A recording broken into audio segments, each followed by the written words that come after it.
What's happening, Jack fam? Coach Scott here. Welcome to another episode of the Jack at 40 podcast. Today I'm joined once again by my man Laurence from Fit and 50.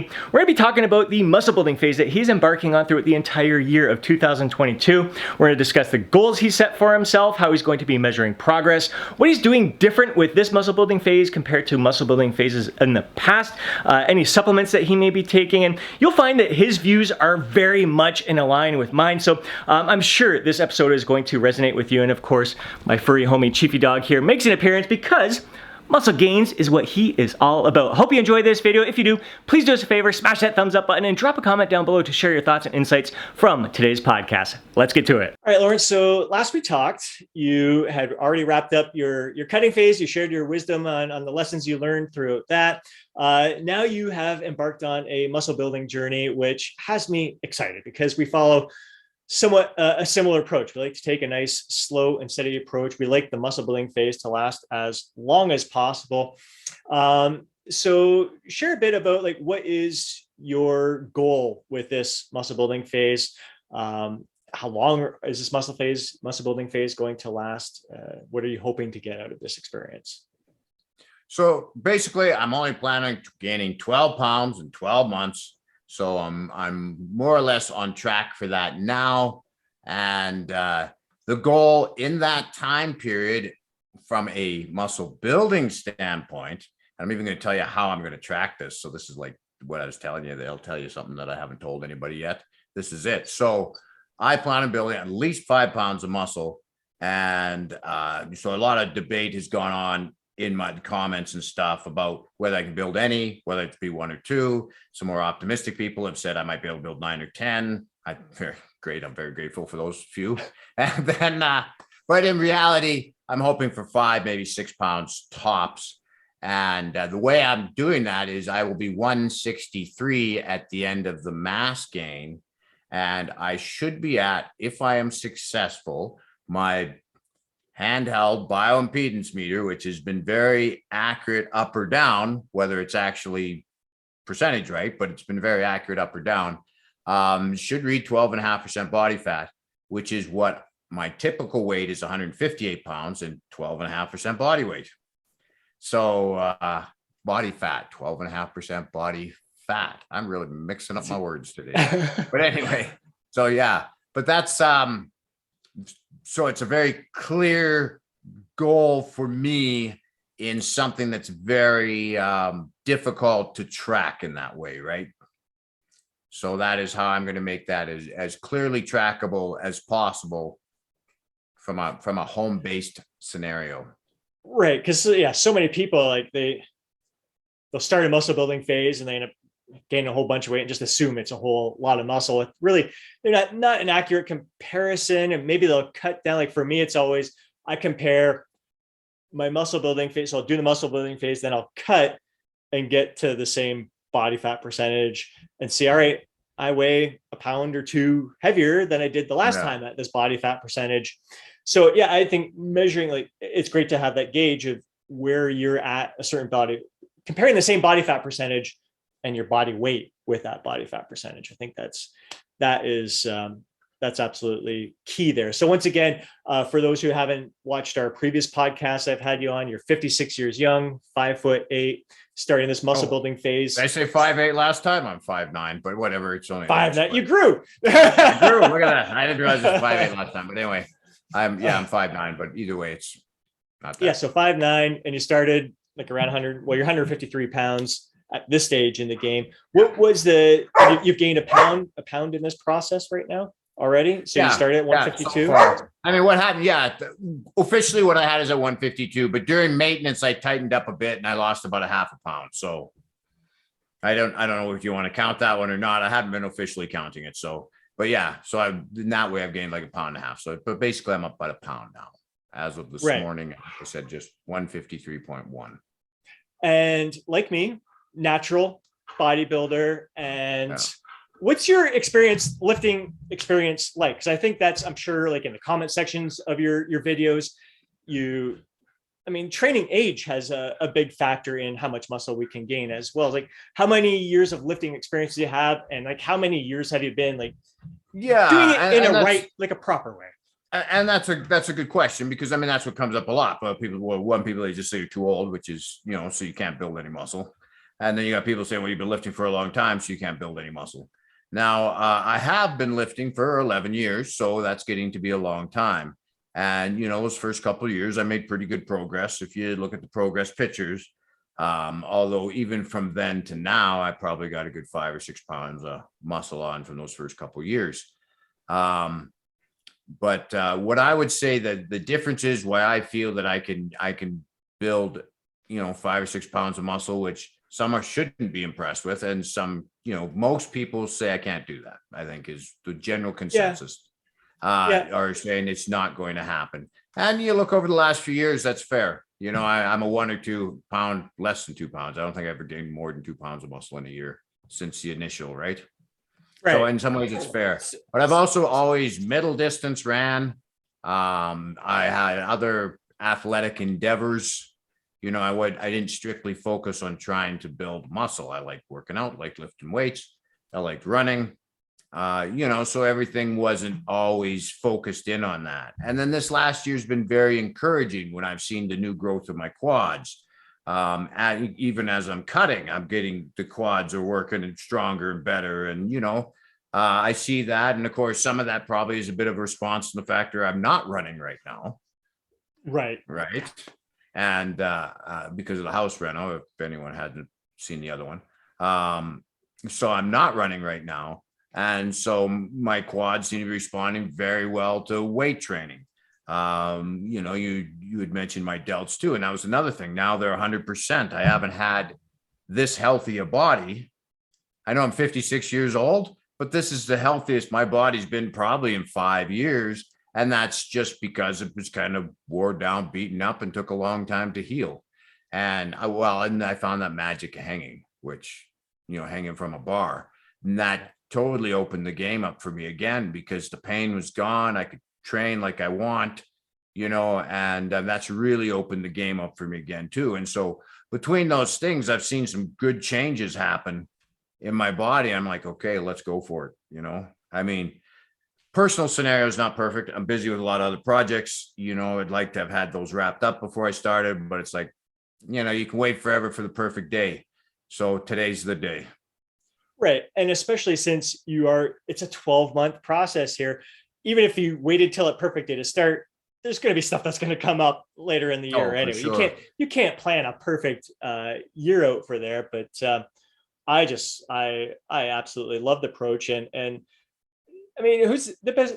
You set the bar high, 5 pounds. It's an ambitious goal, but hell, why not? And especially considering, like you said, so many different factors are coming into play. There's so many different, it's going to be a lot of lessons learned from this. Like maybe for future building phases, do you cut out the cardio? But then there's the cardio benefits as well. That it's just it's such a trade-off. There's so many factors to consider in this journey, and living our best lives is gaining the muscle more important than keeping up the cardio and improving our heart health and just overall well-being. Yeah, no, I think those are a couple of things that are to it. Plus, I know a lot more than I learned, that I knew in the past. I can more efficiently use my time in the gym. I understand my nutrition better than ever before. Like the basics, aren't that complicated. Unfortunately, I think they get overcomplicated through all the different media sources we have.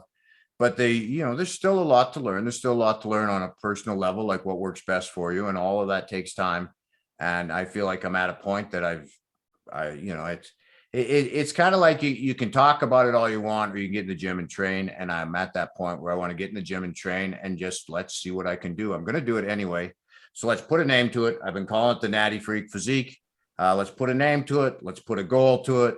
Let's push for it. And, let's have some fun. And then I know that I would agree with you. You mentioned there's got to be a cut back down to compare. And I think that's the only true comparison. When I compare those photos I took to the 163 photos, that's not the finished comparison, right? So you need to take that 163, you need to, drop that. Well, if I've gained 5 pounds and I got 7 to cut, or if I've gained 6 pounds, I think then I got 6 to cut. You need to cut that down, get back to that bioimpedance meter is telling you at 10%. And then those are the photos you want to compare ultimately. So in my head, I actually see this as a three-year, 4-stage process. So we're only talking about stage 1 right now. And, slowly mapping it out as we go. It's a bit of a living process, right? Because how my plan is today is just going to keep fine tuning as we go. So it's what we talk about today or we talk about 6 months from now, maybe slightly different because, as the experience comes along, I'm going to make changes. Right. Always learning, always growing. Yeah. You might come across something that might be worth experimenting with at this time and see how your body responds to that. So yeah, that is definitely a beauty of this journey. Now, have you ever done a 12-month building phase like this before? Not like this. No, not like this. I think usually what would typically happen after I cut is I'd be done cutting and I'd just let my weight go back up. Right. Right. So you just went back to your regular diet. This is much more controlled. I was down to 2,100 calories. Now I'm about 2,350 and, just kind of monitoring the rate that I'm going up. So, eventually I started at 2,500 before the cut. So I would imagine I'm going to go back to 2,500 at some point, but just monitoring how my weight gain's going up and controlling it that way. So I'm always in a slight calorie surplus, but never at a point where my weight's just going to pop back up over a couple months. Right. And that's a big I think you're going to experience your best progress ever this year because of that. That was 2 years ago where I did the exact same thing as the first time where I decided same thing, nice, slow, steady, consistent progress, just a gentle calorie surplus. And I'm going to do this. I want to build. Usually it was 11 months of building, 1 month of cutting was the plan. And that consistency, oh my God, that was the best gains. Actually, it's the best I've ever felt because you always have that energy, the consistent energy each and every day. You're not experiencing like the ups and the downs with eating a little bit more or pulling it back to balance things out. That's why I'm just so excited to 1 pound a month. I mean, it's tough to measure because on a weekly basis, like your weight can fluctuate a quarter of a pound very, very easily. And again, I chart. Yes. I chart all my weight so I can see the trend. And you're right, it goes like this.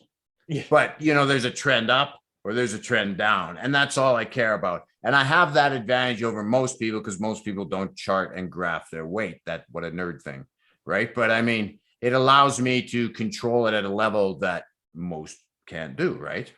And I mean, I do the same thing with my clients. You probably do the same thing with your clients. You chart their weight so that you can see changes and you can pick up on trends before they can, right?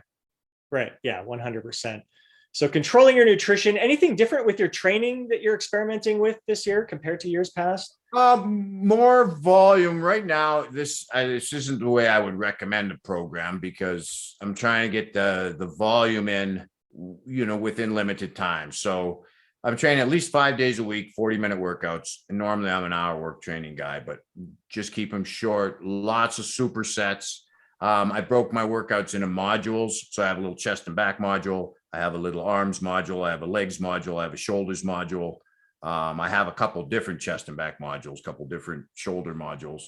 Legs, I only have the one right now, but the legs, I'm doing something a little different because I'm doing occlusion training. So it's kind of based on another program. So I want to say I'm not in control of it. I can do whatever I want with it, but because it's someone else's program, I'm kind of roughly following that program for occlusion training. Mm-hmm. And, but the advantage of the little modules is if I only have 15 or 20 minutes, I do one module. Right? Perfect. If I got 40 minutes, I put 2 modules together. So typically that's not how I would train, but it's allowing me with a short time frame, and my gym's right there. It's allowing me with a short time frame to get the workouts in that I need. And so kind of the overall weekly goal, I'm shooting for like 15 sets of chest, 20 sets of back. Arms and shoulders are a little bit less, so they're probably in around 10 sets. Legs, I'm training twice a week, but they're, like I said, the occlusion training, so it's a little different. As soon as the house is done, legs are going up to 3 times a week. Awesome. I also forgot I have a little module that I do calves and traps. What a weird combination to put together. But I superset calves and upper traps. So just my upper traps and my calves. Yep. I superset them. Why? Because instead of resting between calves, I might as well just do traps. So Exactly. Yeah, I think that's perfect. It's a weird combination, but that's one of the ones I got. Perfect. Yeah, traps is something I've started working on a little bit more as well. I think it's an impressive muscle to build up as well. Especially with our physiques, and again, that way we're the same. We're longer neck guys, and I think, again, you can tell I've been reading about Steve Reeves. Steve Reeves did not like training traps. I got copies of his workouts. He did train them, but he wasn't big on trap training, and he felt it made your shoulders look narrow. And I think for some guys, that really is the case. You got those short neck guys and their traps start at their ears.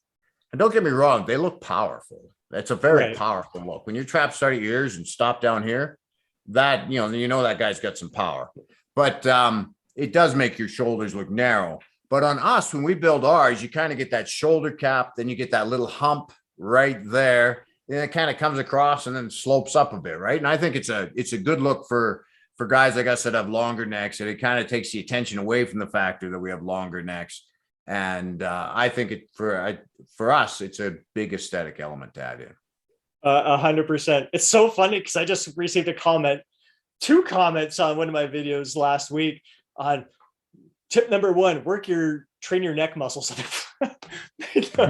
All right. I'll start building my neck muscles for you. That's funny. And then when you're talking about shoulder sets, is that direct shoulder training, like 10 direct sets, and then they're also getting work with chest and back. That's 10 direct sets. So I think they're getting a ton of work. Same with the arms. I know I've only got 2 direct arm modules, but and they're getting 10 sets a week 10 sets for biceps, 10 sets for triceps. And I think that's a lot of work. I might throw some more in for biceps simply because if I get once the house rental's done, simply because biceps are a weak point on me, right? I have pretty solid triceps, and but the biceps are a weak point. So I might see if I can't find a place to find 5 more sets for them somewhere, 10 more sets for them, right? As long as. Now so you're saying this is a little bit more volume than what you've been used to? More volume than I would typically do. Yeah. Yeah. What's a normal kind of training volume for you? Well, I cycle my volume. Perfect. Typically, and I cycle my volume, so it would go up and and down based on. So I might get closer to that 15 sets on a high volume. That 15 sets might be high volume, whereas I guess the only place I'm really going higher than that now. Whereas this is more of a constant volume.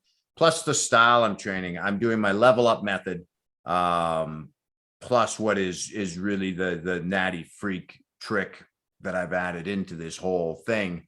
The level up method is what you call it, last set, best set, right? But you increase every set kind of at the same. So I do 5 sets now per exercise, whereas I used to only max out at 4. So there are some changes here. And those things will probably stay. Some of the supersets, some of the things I'm doing to save time, I don't think are the best way to build muscle. They're just what I got to do to get it in. So, but with the 2 things that have really changed here, okay, with this what I'm doing here now, the level up method, I do 5 sets, level up over 3, and then set 3, 4, and 5 are all to failure. Then if I get stuck, then I switch to the rep method. And this is mainly on push exercises because it works better on push exercise. At which point in time, I go to failure on every set and then try to level up from there in the next workout. So, and then the rep method is how I decide whether to increase weight or not. So on those first 3 sets, I, setting a goal of 30 reps or 36 reps in those first 3 sets. And once I hit that, however I hit it in those first 3 sets, then it goes up or then I'll increase the weight. That's a lot of work. And it's kind of interesting with, I find us men over 40, there's just in training in general, I find there's a lot of fear of training to failure. And I don't know, it's something that I'm experimenting with as well. It's so tough I've done it both. I've I've trained a lot of sets close to failure, and I've trained very few sets close to failure. So it's just always interesting to see how everyone's bodies respond differently to the training. Yeah, it's really helped me kind of bring that training up to a next level. I find it doesn't work as well with pull exercises, and pull exercises I am doing more part reps. Okay. So, like for example, pull-ups, you've got chest to bar, which, I mean, if I'm doing a pull-up, I'm typically chest to bar. And then if you want to call grade 2, it's chin to bar, right? And then if you want to have a third grade, well, my eyes are looking at the bar. And then that final rep, odds are I'm not even seeing the bar, right? And when I consider that failure. So, yes. Yeah. Right. And so those are all part reps. So when I track that, I track full and part. And I will increase that based on how many full reps I'm doing, but I still do the part reps. And usually, again, that is in those last 3 sets. So if I'm doing 5 sets, the first 2 sets are just full reps at whatever my assigned is. Then I'm going to failure. So those are the part reps after. Right. I love partial rep training is one of my favorite ways to kind of extend a set when you're doing it in a safe, effective way. It's a lot of fun. I think it's a great way to challenge yourself, and really it ensures that you're giving everything that you got to that set for sure. How about supplement? Sorry, go ahead.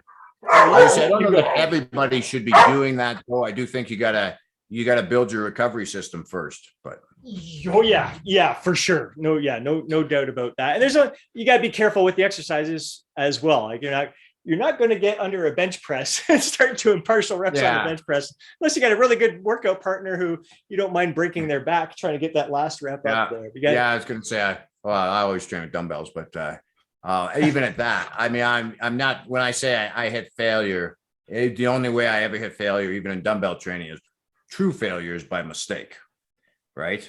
Because that last rep is going up, and usually you can tell by how long it takes to get it up.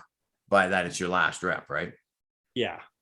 Although even now, sometimes I surprise myself and decide to go for one more, because the worst thing with dumbbells is you just bring them back down. Right? Yes. Yeah. And I've surprised myself many times to get another rep out of it. It's exciting. And as long as you're not, grinding it out and trying to use like a whole bunch of other supporting muscle groups to get it up there. I did. Dumbbells is definitely safe. I really love just, even if I know I'm not going to get it all the way up there, I love lowering it slowly, like a slow eccentric on the last set with dumbbells is one of my favorite ways to extend a set. Yeah. Now, how about supplementation? Are you big into that at all when it comes to building muscle? I was going to say currently no supplements. That's not true. I'm taking creatine, I take vitamin D, and I take magnesium. So I guess creatine is the only one that's directly for building muscle. I mean, I take a multivitamin just because, well, they're gummies and they taste good. Candy that helps our health. That's awesome. I love it. So not very much into supplementation. I mean, I do have a protein powder in the house, but I'd rather eat food. So I'm going to eat food. There is some supporting evidence to more experienced lifters. I'm probably getting into that category now, where having a protein shake reasonable amount of time after your workout has some benefits. But I would, again, if I can have food, I'd take food over any supplement any day of the week. 100%. I think that the protein powder is there for convenience, if anything. If people have a hard time hitting their protein target, or they just don't have time to prepare meals or anything like that. I mean, there could be some health benefits to the whey protein powder, but I think, I use it for convenience. I use it for taste. Like I love adding it to my shake, but that's about it. Like I'd rather consume the protein from other sources the rest of the day. Magnesium is another staple in my diet as well. I'm kind of looking at exploring different, I see some like liquid magnesium nano sort of particle type things I'm looking into. Because it's, like vitamin D, I started doing the drops lately instead of I do liquid vitamin D. Yeah. Nice. Are you combining that with vitamin K as well at all, or just straight? No, I'm not, because I mean, I ate a ton of veggies. I got no issues with, I got no issues with getting enough vitamin K. Perfect. Yeah. And again, that's the beauty of getting most of it from our food, consuming a nutrient rich diet full of vitamins and minerals sure makes it easier on ourselves. And the supplements, it just gives it that last little bit, just to make sure it's a little bit to insurance, I guess, more than anything, to make sure that we're covering all our bases. Yeah. Very awesome, Laurence. I am just stoked to follow the rest of this journey throughout the year and see you gain this 5 pounds of muscle at 56 years young. And just, yeah, with everything you're applying, I'm excited to learn the lessons that you learned throughout this journey. I'll be following right there along with you, the slow and steady approach. I mean, I'm at a point where I'm slowing it down even more than that 1 pound a month. And it's not easy. It's just a lifestyle more than anything at this point. And I'll take whatever I can get, but it's exciting. I'm following along with enthusiasm. So again, for everyone watching today, listening today, highly recommend you check out Laurence's channel, Fit and 50. Just an incredible wealth of knowledge there. Lots of wisdom that he drops every week on his channel there, and definitely like follow along with his progress throughout the year. Let's support him in this journey and cheer him on to this 5 pounds of muscle gain. I'm super excited for you, man, and really grateful to be sharing this experience with you. Yeah, no, it was great. I'm glad you had me on, and I'm looking forward to it. I mean, when we're training, I'm going to train anyway, so we might as well set some goals. We might have been a little bit ambitious. I mean, since I've started this and I've been feeling healthy, I've been able to increase, a rep a week with just about everything. And I think that's really good. And I mean, it's really, really, a good solid focus. So I've set a series of what I think are, like you say, ambitious, but not impossible goals. Right. Right. And we're going to go for it. And it's going to be fun. I don't see a downside, even if you don't quite make it, or if you shoot past it, there's no downside. I'm training anyway. Let's go 110% and, let's make something happen. I love it, man. Right on 100%. Like, aim for 5 pounds. If you only gain 3, it's a win. Like, it's still, exactly. You did everything that you were going to do anyways, and gave it your best effort. That's all we can ever ask of ourselves. And yeah, dude, I'm all for it, and super excited for you. So thanks for sharing. I really appreciate your insights into your journey in this podcast, and I can't thank you enough, my man. I look forward to talking again soon. Awesome.